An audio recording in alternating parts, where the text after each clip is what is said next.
Vous avez vu tous ces appels au boycott du nouvel iPhone 16 sur les réseaux sociaux en soutien à la RDC?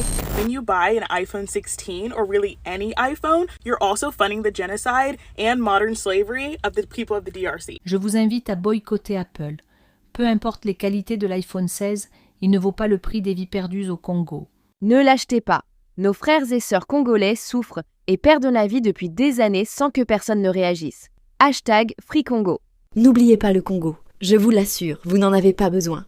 On le sait, la RDC accuse Apple d'utiliser des minerais, et plus particulièrement le cobalt, issu de zones conflictuelles et acheté illégalement à des milices armées.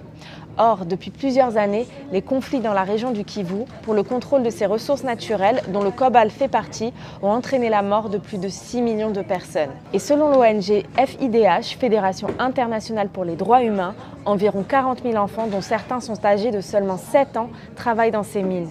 Mais ce n'est pas tout. Certains tiennent également à rappeler à de potentiels acheteurs que s'ils arrivent à boycotter certaines marques pour la cause palestinienne, ils ne doivent pas oublier également la RDC. Donc le boycott, c'est seulement pour la Palestine.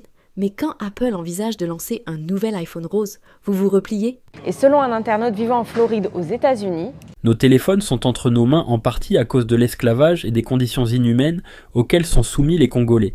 Les diamants sur nos bagues sont exploités dans des mines en RDC appartenant à des compagnies israéliennes.